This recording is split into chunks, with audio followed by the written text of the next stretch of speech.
ಆಯೋಜಿಸಲಾಗಿದೆ. ಈ ಒಂದು ಸಾಮಾನ್ಯ ಸಭೆಯ ಅಧ್ಯಕ್ಷತೆಯನ್ನು ವಹಿಸಿರುವಂತಹ ನಮ್ಮ ಗ್ರಾಮ ಪಂಚಾಯತಿಯ ಅಧ್ಯಕ್ಷರಾದಂತಹ ಶ್ರೀಮತಿ ಬಾಲಾ ಮೇಡಮ್ ಅವರಿಗೆ ಸಭೆಗೆ ಸ್ವಾಗತ.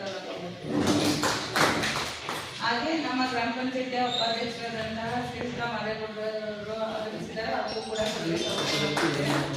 ಹಾಗೆ ಈ ಒಂದು ಸಾಮಾನ್ಯ ಸಭೆಗೆ ಆಗಮಿಸಿರುವಂತಹ ಪಂಚಾಯತಿ ಅಭಿವೃದ್ಧಿ ಅಧಿಕಾರಿಗಳಾದಂತಹ ಶಿವನಾಥ್ ಸರ್ ಅವರಿಗೆ ಸಭೆಗೆ ಸ್ವಾಗತವನ್ನು ಕೊಡ್ತೇನೆ. ಹಾಗೆ ಈ ಸಾಮಾನ್ಯ ಸಭೆಗೆ ಆಗಮಿಸಿರುವಂತಹ ಎಲ್ಲಾ ಚುನಾಯಿತ ಪ್ರತಿನಿಧಿಗಳಿಗೂ ಕೂಡ ಈ ಒಂದು ಸಾಮಾನ್ಯ ಸಭೆಗೆ ಸ್ವಾಗತವನ್ನು ಕೊಡ್ತೇನೆ. ಹಾಗೂ ದ್ವಿತೀಯ ದರ್ಜೆ ಲೆಕ್ಕ ಸಹಾಯಕರಾದಂತಹ ಡಾಕ್ಟರ್ ಶೆಟ್ಟರ್ ಅವರು ಆಗಮಿಸಿದ್ದಾರೆ, ಅವ್ರಿಗೂ ಕೂಡ ಸಭೆಗೆ ಸ್ವಾಗತವನ್ನು ಕೊಡ್ತೇನೆ. ಹಾಗೆ ನಮ್ಮ ಗ್ರಾಮ ಪಂಚಾಯತಿ ಸಿಬ್ಬಂದಿ ವರ್ಗದವರಿಗೆಲ್ಲರಿಗೂ ಕೂಡ ಸಭೆಗೆ ಸ್ವಾಗತವನ್ನು ಕೊಡ್ತಾ ಈ ದಿನದ ಸಾಮಾನ್ಯ ಸಭೆಯನ್ನು ಪ್ರಾರಂಭಿಸ್ತಿದ್ವಿ. ಒಂದು ಸ್ವಾಗತ ಕೋರುವಂತದ್ದು, ಎರಡನೇ ದಿನ ಸಾಮಾನ್ಯ ಸಭೆಯ ನಡಾವಳಿಯನ್ನು ಸಭೆಯಲ್ಲಿ ಓದಿ ಅನುಮೋದಿಸುವುದು, ಮೂರನೇದು ಸಾರ್ವಜನಿಕ ಸುತ್ತೋಲೆಗಳನ್ನು ಸಭೆಯಲ್ಲಿ ಓದಿ ಅನುಮೋದಿಸುವುದು, ನಾಲ್ಕನೇದು ಮಾಯನ ಜಮಾಖರ್ಚನ್ನು ಸಭೆಯಲ್ಲಿ ಓದಿ ಅನುಮೋದಿಸುವುದು, ಐದನೇದು ಸಾರ್ವಜನಿಕ ಅರ್ಜಿಗಳ ಬಗ್ಗೆ ಸಭೆಯಲ್ಲಿ ಓದಿ ಅನುಮೋದಿಸುವುದು, ಆರನೇದು ಅಧ್ಯಕ್ಷರ ಅರ್ಪಣೆ ಮೇರೆಗೆ ಇತರೆ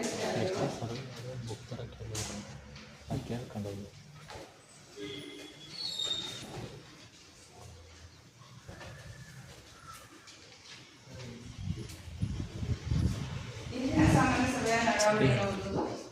ದಿನಾಂಕ 3/6/2025 ಬೆಳಿಗ್ಗೆ 11 ಗಂಟೆಗೆ ಗೌರವ ಚಿತ್ರ ಗ್ರಾಮ ಪಂಚಾಯತಿ ಕಚೇರಿ ಸಭಾಂಗಣದಲ್ಲಿ ಗ್ರಾಮ ಪಂಚಾಯತಿ ಅಧ್ಯಕ್ಷರಾದಂತಹ ಶ್ರೀಮತಿ ಮಂಜುಳಾರವರ ಅಧ್ಯಕ್ಷತೆ ಹಾಗೂ ಉಪಾಧ್ಯಕ್ಷರಾದಂತಹ ಶ್ರೀ ಮಾದೇಗೌಡರವರ ಉಪಸ್ಥಿತಿಯಲ್ಲಿ ನಡೆದ ಸಾಮಾನ್ಯ ಸಭೆಯ ಸಭಾ ನಡವಳಿಗಳು. ಇಂದಿನ ಸಾಮಾನ್ಯ ಸಭೆಯ ಸಭಾ ನಡವಳಿ ಓದಿ ಅನುಮೋದಿಸುವುದು. ನೆಕ್ಸ್ಟ್ 3/1ರಲ್ಲಿ ಮಾಯನ ಜಮಾಖರ್ಚನ್ನು ಓದಿ ಸಭೆಯಲ್ಲಿ ಅನುಮೋದಿಸುವುದು. ಮಾಯನ ಜಮಾಖರ್ಚನ್ನು ಸಭೆಯಲ್ಲಿ ಓದಿ ಅನುಮೋದಿಸಲಾಯಿತು. ಜಮೆ 6,78,923 ರೂಪಾಯಿಗಳು. ಖರ್ಚು 14,48,056 ರೂಪಾಯಿಗಳ ಕುರಿತು DCP ಅನ್ವಯ ಜಮಾಖರ್ಚನ್ನು ಸಭೆಯಲ್ಲಿ ಹೋಗಿ ಅನುಮೋದನೆಯಾಯಿತು. ಅದರಲ್ಲಿ ಶೇಕಡ 25ರ ಜಮಾಖರ್ಚಿನ ವಿವರಕ್ಕೆ ಸಂಬಂಧಪಟ್ಟಂತೆ ಮಾಹಿತಿಯನ್ನು ಓದಿದರು. ನೆಕ್ಸ್ಟ್ 4ರಲ್ಲಿ ಸಾರ್ವಜನಿಕ ಅರ್ಜಿಗಳ ಬಗ್ಗೆ ಸಭೆಯಲ್ಲಿ ಹೋಗಿ ಅನುಮೋದಿಸುವಂಥದ್ದು. 4/1 ಸ್ವೀಕೃತವಾದ ಅರ್ಜಿಗಳು, ಸಾರ್ವಜನಿಕರಿಂದ ಸ್ವೀಕೃತವಾದಂತಹ ಅರ್ಜಿಗಳ ಬಗ್ಗೆ ಸಭೆಯಲ್ಲಿ ಓದಿ ಅನುಮೋದನೆ ಪಡೆಯುವ ಮೂಲಕ ಅಗತ್ಯ ಕ್ರಮ ಕೈಗೊಳ್ಳುವಂತೆ ಸಭೆಯಲ್ಲಿ ಸರ್ವಾನುಮತದಿಂದ ತೀರ್ಮಾನಿಸಲಾಯಿತು. ಅದರಂತೆ Sushila wife of DV Narendrakumar ದತ್ತಪಲ್ಲಿ ಗ್ರಾಮದ ನಿವಾಸಿ, ದೇವೇಗೌಡ ಹೊಸಕೋಟೆ ಗ್ರಾಮದ ನಿವಾಸಿಗಾಗಿ ನೀಡಿದಂತಹ ಅರ್ಜಿಗಳನ್ನ ಕಾನೂನು ರೀತ್ಯ ಕ್ರಮ ಕೈಗೊಳ್ಳಲಾಗಿದೆ.